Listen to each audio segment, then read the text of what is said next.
In 2007, Americans spent $300 million on a product that we all know as Airborne.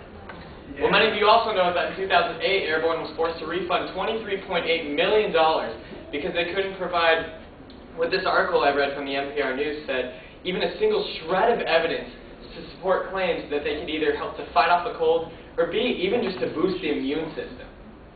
Now let me interpret that for you. What that means is that as Americans in 2007, we spent $300 million on what was essentially a placebo drug with no scientific credibility.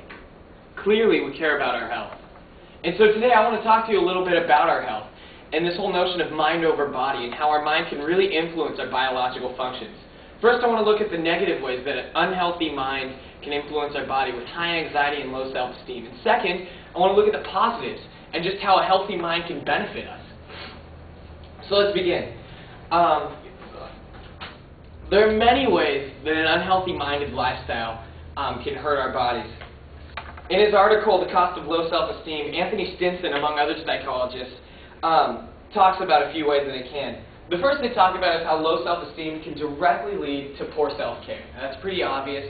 A lot of us can imagine how if we have low self-esteem, we don't really care about our dieting, what we put into our body, our physical activity and stuff like that, which can naturally lead to health problems. But more interestingly, as they go deeper, they said that higher trait negativity, things like neuroticism, compulsive overthinkers, really like huge pessimists, can show suppressed immune responses to vaccinations, and also higher self-reports of problems. So they described this spiral of how their bodies actually don't fight off disease as effectively as people with high self-esteem and low anxiety. And as they develop more diseases because of that, because of their neuroticism or their low self-esteem, they kind of spiral and they start thinking they have more disease and they get more disease and they think they have more, etc., etc. Also, in another instance, they talked about how people with low self-esteem actually show higher levels of cortisol in their blood. Cortisol, in case you didn't know, is what we call the stress hormone. It's a hormone released under times of really high tension where our brain's running really fast. And too much of it in your system can lead to higher blood pressure, lower immune responses, and it can even damage your endocrine system, which does all the other hormones that can affect your emotions in your body. There was also a chart that I really liked in this article that I want to share with you guys. And I know it looks like a little bit much at first. It's this right here. But it's really easy here. Can one of you hit the light? Let me explain it for you. It's really not hard to understand. Basically, you have these two repeating patterns here. We'll start with step one, which is your chronic, your natural self-esteem, what you walk into this room right now feeling about yourself. Now, if you feel well about yourself, you're going to take this upper path here, and that'll lead you to the second one, which is your relationships, is what they say. Now, if either of those are horrible, like drastically bad, not just like negative, you're not super confident, they say that that can immediately lead to health problems, a direct correlation. However, let's say your self-esteem is fine, your relationships are good and healthy, they leave you feeling all right. That can lead to changes in your self-esteem, for either positive or negative. And from there, if it's negative, that can lead to acute changes in health problems, for the worse. Health problems you already had can develop even worse. However, if it's better, your relationships can change for the better. And that will lead, again, to changes in your health problems, hopefully for the better. So in this chart, we see two different paths here that you can take. You can either take the lower path over here, which will lead you to health problems, lower self-esteem, and even worse health problems. But I'm also going to use this chart as a transition because we also see this higher path that you can take, which will lead you to changes in health problems for the better. And I'm going to use that as a transition, so now that we've talked about some of the negative things that our mind can do, we're going to start looking at some of the positives. Positive effects that a healthy mind can have on your health. I snagged a little cartoon because it's obviously not what you meditate for it to become. No? Okay. The article that I read that really talked a lot about positive effects that your mind can have on medicine, it was an article called Mindfulness in Medicine. And one of the first things it does, it talks about 9 immediate benefits that a healthy mind can have on your immune system. Things like decreased perception of pain severity, your increased ability to tolerate pain or disability, reduce stress, diminished use of antidepressants, and therefore all those side effects you hear on those long commercials. I can't go through all these, but a lot of them are really interesting. Increased motivation for lifestyle changes, enriched relationships, and number 9 is one I don't think we all think about a lot, but it actually can alter your biological pathways, affecting your autonomic nervous system, things like your heart rate, your lungs, digestion, all those things we don't control. Your neuroendocrine function, which is your hormones, which can affect all your emotions and the way that you feel and you function. And finally, obviously, your immune system. To build on that, they did a couple test groups. One of them they did in a test corporate setting, so it was like a huge business. And they took a test group of them, and they put them daily through some meditation training and things like that. And then they gave the entire corporate office a vaccine, which is basically you inject a disease to see your body can fight it off. All the people in the mindfulness test group showed higher antibody reactions to the vaccine. Later, they did a test group where 51 patients, all suffering from chronic pain disorder, which means constant, unbearable pain, some from 6 months to 48 years.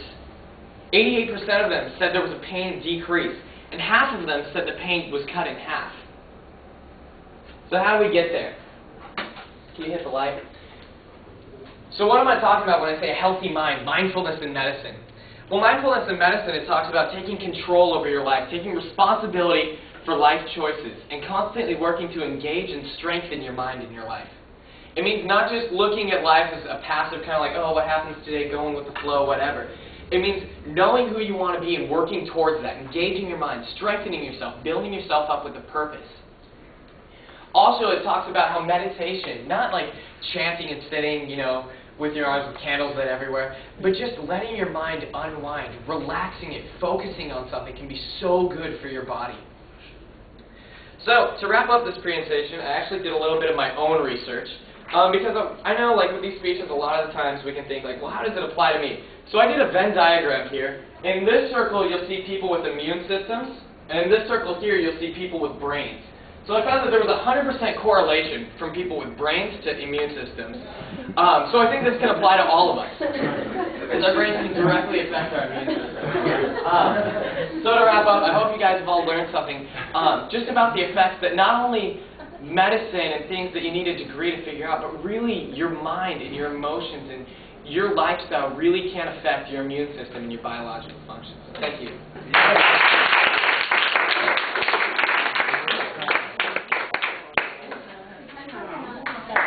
Nice job.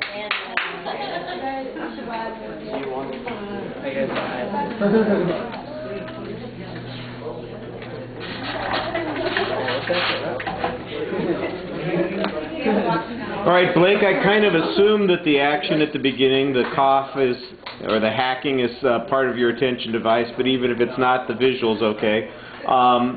The airborne information is a good example to start off as an attention device. Your thesis is your subject's clear. Your exact thesis, I don't think, is quite as specific as it could be. There is a little bit of a preview.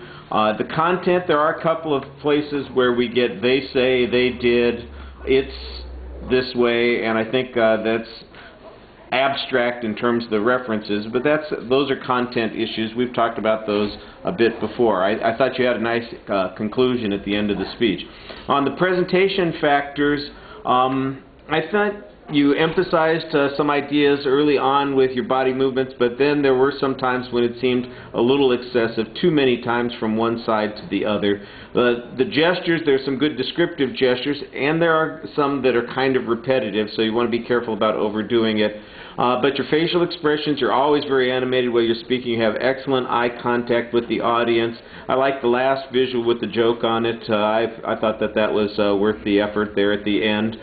Your voice projects really well. You've got a lot of energy and variety in your voice while you're speaking, so all of those things are pretty good. And the pacing is solid. No anxiety issues that are noticeable. I think that the preparation on the speech is a little thin because sometimes ideas end up abstract. You go through that one visual where you were kind of hitting a couple of places on the, with the guy doing the lotus position standing there, and it's like, well, there's this point and this point, and it just didn't seem to be as well planned out there as it might have been. But the presentation part, I think, is pretty well planned out. And just to show that I'm not picking on people because of the color of their fingernails, I will also point out that the sandals are a little creepy, and I can hear your yeah, I can hear your toes cracking while you were speaking, and that, you know, at least the shoes would muffle that a little bit. All right, thank you.